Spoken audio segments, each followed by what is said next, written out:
পশ্চিমী দুনিয়া, America, London, Japan, German, উত্তর কোরিয়া, দক্ষিণ কোরিয়া, চায়না, ব্রাজিল, অস্ট্রেলিয়া, যতগুলো বেঈমানদের দেশ আছে তারা তাদের দেশের পার্লামেন্টে পাস করিয়েছে। এরপর থেকে যতগুলো বাচ্চা বাঁচবে তারা চাইলে মায়ের পরিচয়েও বাঁচতে পারে। আমি গাড়িতে আস্তে আস্তে একটা ঘটনা দেখছিলাম। কোন দেশের একটা ভালো ফুটবল প্লেয়ার, সে তার গার্লফ্রেন্ড প্রেগন্যান্ট আছে, তো সে ইনস্টাগ্রামে, ফেসবুকে পোস্ট করেছে যে আমার বাচ্চার নাম এটা, আমার যে বাচ্চা হবে স্ত্রীর পেটে আছে। স্ত্রী এলান করেছে যে এই বাচ্চা তোমার নয়, এর বাপ অন্যজন। কথাটা বুঝতে পেরেছেন? সেটার নাম দিয়েছে রিলেশনশিপ। আজকে কলেজ, ইউনিভার্সিটি পড়ুয়া ছেলেরা এটাকে জায়েজ করার দিয়েছে রিলেশনশিপ। মানে ওর সঙ্গে রিলেশনে ছিল, মিলামিশা হয়েছে, সব হয়েছে, তারপরে ওর সঙ্গে বিচ্ছেদ, অন্য পুরুষের সঙ্গে মিলামিশা করার কারণে বাচ্চাটা তার হয়েছে। তাদের মধ্যে আর জানোয়ারের মধ্যে কোনো ফারাক নেই। তাদের বাপকে পরিচয় থাকবে না, মায়ের পরিচয় থাকবে। দুনিয়াতে হারাম আওলাদ বেড়ে যাবে। আপনি সকালবেলায় ইসলামপুর থানার বাবুদের কাছে থানায় যান, গিয়ে বলুন আমার স্ত্রী পরকিয়া করেছে। আমি বলে যাচ্ছি চ্যালেঞ্জ ছুড়ে, থানার কোন অফিসারের হিম্মত নাই তার উপরে অ্যাকশন নি। কেন? ভারতবর্ষে পরকিয়াকে লিগ্যাল করে দিয়েছে সুপ্রিম কোর্ট। লিগ্যাল। একটা মেয়ে তার অধিকার মতো যে কোনো ছেলের সঙ্গে শুতে পাবে। জোরে বলুন নাউজুবিল্লাহ। এই আখলাক কার? বেঈমান আর কাফেরে। ওই জন্য মার্ডার, ওই জন্য গণধর্ষণ। আমার ভাই, আপনি দেখলেন তাকিয়ে, বড় কষ্টের বিষয় যে ইসলামী শাসন কি, কোরআনের বিধান কি, আর বেঈমান কাফেরের বিধান কি। তাদের কাছে জিনা আম, তাদের কাছে ব্যভিচার আম, তাদের কাছে মিলামিশা আম, তাদের কাছে নারীর কোনো মূল্য নাই। আজকে মেয়েরা ছোট পোশাক পরাটাকে বলছে এটা মডেলিং। যদি ছোট পোশাক পরা আর পোশাক কম পরা, জাং বার করো, পিঠ বার করো, প্যাড বার করো, এটা যদি মডেলিং হয়, মাথায় রাখবেন এই ইসলামপুর থানার সব থেকে বড় মডেলিং হচ্ছে কুত্তাগুলো যারা কোনো পোশাকই পরে।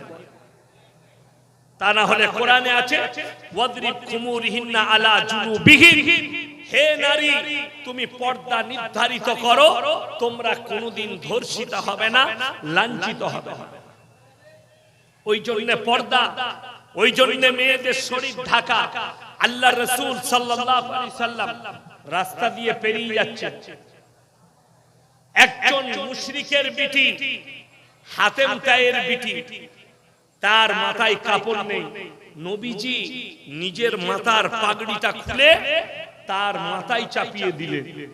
সাহাবীরা বললেন ইয়া রাসূলুল্লাহ, এটা মুশরিকের বিটি।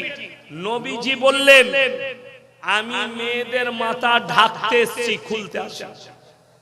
জোরে বলুন সুবহানাল্লাহ।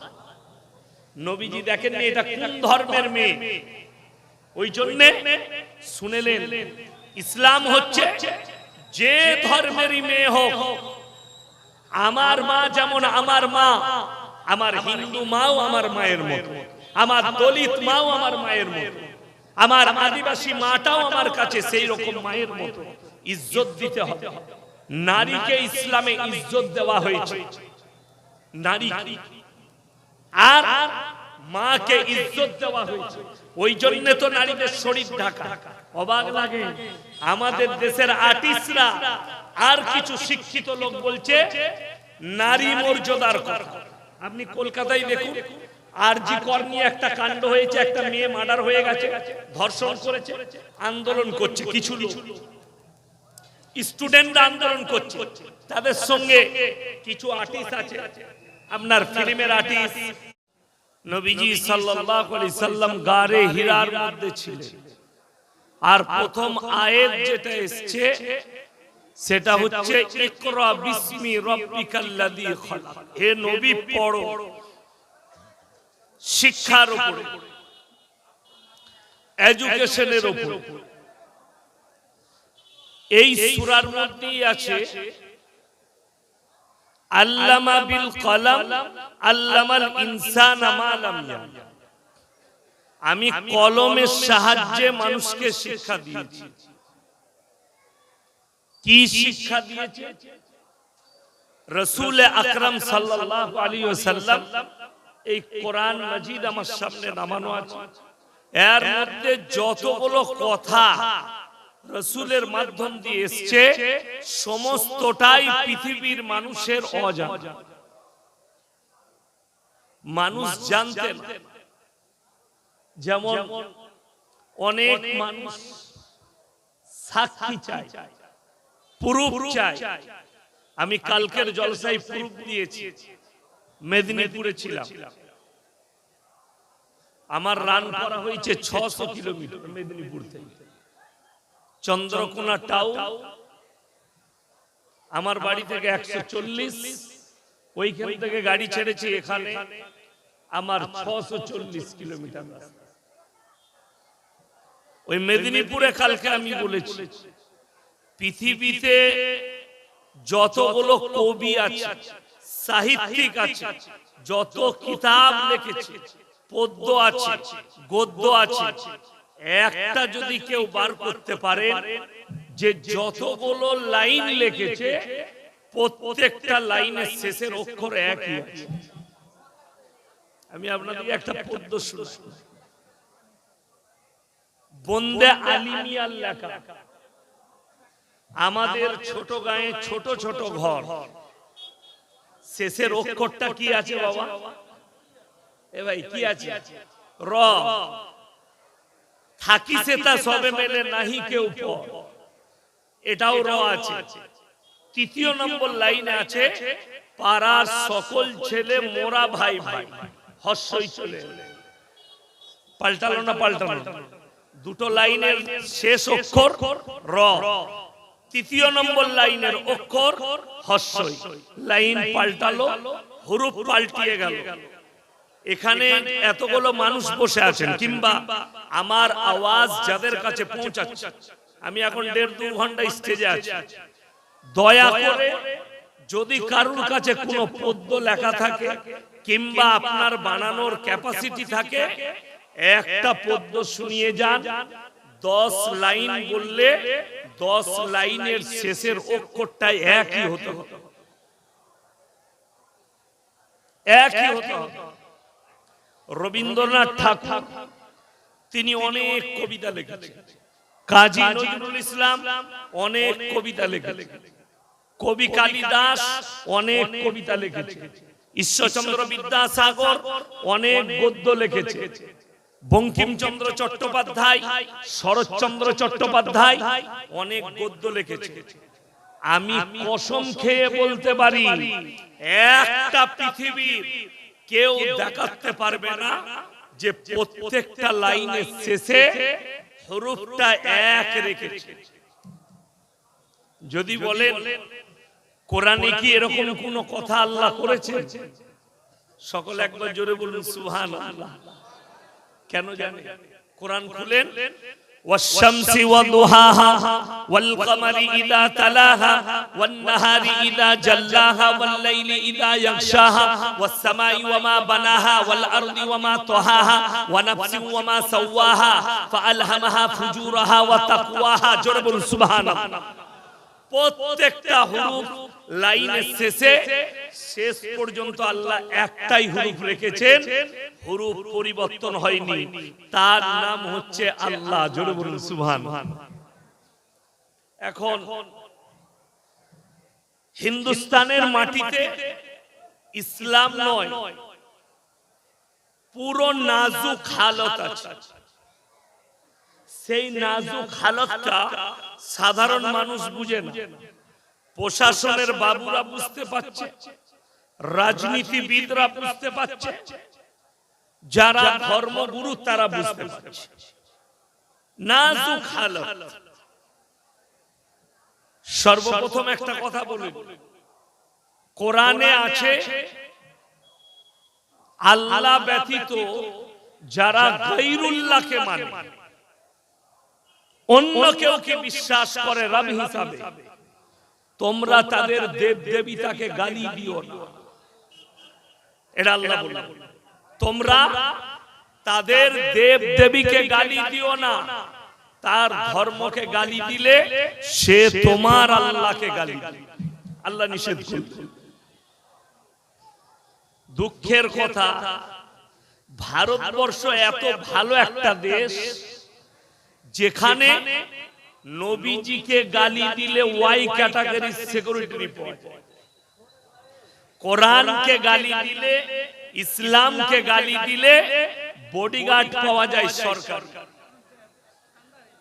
তা না হলে তসলিমা নাসরিনের মতো হারামের আওলাদ এই দেশে ঠাঁই পেত না, যে প্রতিনিয়ত ইসলামকে গালি দেয়, ইসলামের বিরুদ্ধে বলে। নাস্তিক আলাদা, নাস্তিক আর বেঈমান কাফের দুটোর কথার মধ্যে পার্থক্য আছে, আপনাদের জানা। নাস্তিক হচ্ছে সে যে কোন ধর্মেই বিশ্বাসী নয়, সৃষ্টিতেই বিশ্বাসী নয়। আর যে কাফের হবে, যে বেঈমান হবে, সে একটা ধর্মে বিশ্বাসী হবে। তসলিমা নাসরিন যতগুলো কুরুচিকর মন্তব্য করেছে সব ইসলাম সম্পর্কে। সে এমন পতিতালয়ে বাংলাদেশে এমন নাজায়েজ সন্তান, তার হিম্মত নেই এই ভারতে বসে কোন দেবদেবীর বিরুদ্ধে একটা কথা বলতে। আপনারা শিক্ষিতরা জানেন, মকবুল ফিদা হোসেন দেশ ছেড়েছে, লন্ডনে বসে আছে। তার কারণ দেবদেবীদের নগ্ন ছবি আঁকার কারণে মকবুল ফিদা হোসেনকে দেশ ছাড়তে হয়েছে। সে কি ভালো কাজ করেছে? না, অন্যায় কাজ করেছে। ইসলাম এটাকে স্বীকৃতি দেয় না, কারো ধর্মকে গালি দাও। হিন্দুস্তানে এত মুকাররির আছে, এত বক্তা আছে, একটা যদি এখন স্টেজে আমাকে প্রুফ দেখাতে পারেন যে আমাদের মতো কোন মৌলবি স্টেজে শ্রী রামজিকে গালি দিয়েছে, শ্রী কৃষ্ণজিকে গালি দিয়েছে, কেউ গালি দেয়নি, আর আমরা দিতেও পারবো না। তোমরা আমার রাসূলকে গালি দেবে, অথচ আমরা শ্রী রামজিকে গালি দিতে পারবো না। কেন? ইসলাম এই আদর্শই দেয়নি, শিক্ষাই দেয়নি। ওই জন্য দুঃখ কোথায় জানেন? আল্লামা ইকবাল লিখেছে, ইস ঘর কো আগ লাগি ঘর কি চিরাগ সে। মুসলমান, তোমরা নিজেদের ঘরে নিজের আগুন ধরিয়েছ। কেমন করে বলে বলে ইসলামে মদ খাওয়া জায়েজ আছে? কথা বলে জায়েজ নাই, হারাম। স্পর্শ করা হারাম মদ। গাঁজা স্পর্শ করা হারাম। মুসলমান গাঁজাও খায়, গাঁজার ব্যবসা করে। মুসলমান মদ খায়, মদের ব্যবসা করে। পশ্চিম বাংলার কথা বলছি, যতগুলো জেল আছে জেলগুলোয় খোঁজ নিয়ে দেখুন, হিরোইন পাচারে জেলে আছে কে? মুসলিমদের যুবক। গাঁজা পাচারে ধরা পড়েছে বর্ডারে কে? মুসলিমদের যুবক। মদ পাচারে ধরা পড়েছে কে? মুসলিমদের যুবক। মুসলমানরা আছে পাচারে। কেন জানেন? বেঈমান কাফের জাল বিছিয়েছে, আপনি জালে ফেসে গেছেন। ইহুদিরা জাল বিছিয়েছে, আপনি জালে ফেসে গেছেন, বেরোতে পারবেন না। সেই জাল এত ডেঞ্জার, আপনি অনুভব করতে পারবেন। ভারতের আমাদের সনাতনী ধর্ম বলুন আর ইসলাম বলুন, আপনি যান এখনো পর্যন্ত রাজস্থানের মেয়েদিকে দেখতে পাবেন, অমুসলিম মেয়েদিকে তাদের মুখ দেখতে পাবেন না, তারা মাথায় ঘোমটা ফেলিয়ে রাখে। আমার মনে পড়ে আমি ছোটবেলায় আমাদের দেশেও হিন্দু মা বোনদের মুখ দেখা যেত না, মাথার ঘোমটা ফেলানো থাকতো। আদর্শ কারা সরিয়ে দিল? পশ্চিমী দুনিয়া। তাদের মেহনতি হচ্ছে এই পৃথিবীর নারীকে ন্যাংটো করো, পুরুষকে ঢেকে দাও। তাদের মিশন, তাদের মেহনত যে ইসলামে মুসলমানদের ঈমানকে ধ্বংস করো, তারা কামিয়াবি লাভ করেছে। আপনার এখানে যারা বসে আছে, যারা কোরআন হাদিস একটু বুঝেন, যারা নিজেকে মুসলমান বলছেন, আপনারা প্রায় শুনে আসছেন কি প্রত্যেকটা মুসলমান নরনারীর জন্য দ্বীনি শিক্ষা অর্জন করা কি ফরজ। আমি এই থানাটা ইসলামপুর থানা, ইসলামপুর বাজারটাও ইসলামপুর, চ্যালেঞ্জ ছুড়ে বলে গেলাম, পুরো ইসলামপুর থানার যদি সমীক্ষা করা হয় কত পার্সেন্ট মুসলমানের কাছে দ্বীনি শিক্ষা আছে, আমার মনে হয় 80% মুসলমানের কাছে দ্বীনি শিক্ষা নেই। ঠিক বললাম? আমার ভাই, কেন বলছি জানেন? মুসলমান তো হারাম হালালের ডিবেটটাই করতে পারেনি, পার্থক্যটা করতে পারে। হারাম কোনটা হালাল কোনটা এটাই বুঝে আসেনি আপনারা। তা না হলে মুসলমান মদ বিক্রি করত, তা না হলে মুসলমান গাঁজা বিক্রি করত। এটা বাজার তো। আমি তো জীবনের প্রথম এলাম এখানে ইসলাম। এত দূরে দাওয়াত আমি খুবই কম নিই। এখন আমার কালকে রায়গঞ্জে আছে বলে আমি এই দাওয়াতটা নিয়েছি। কষ্টের বিষয়, আমি কেউ কি চিনি না, আমাকে সবাই আপনারা চিনেন, মোবাইলে দেখেছি। আমি বক্তব্য করছি, চলে যাচ্ছি। এই ইসলামপুর বাজারে মুসলমানরা লটারি টিকিট ব্যবসা করে না করে না? করে। লটারি হালাল না হারাম? হারাম।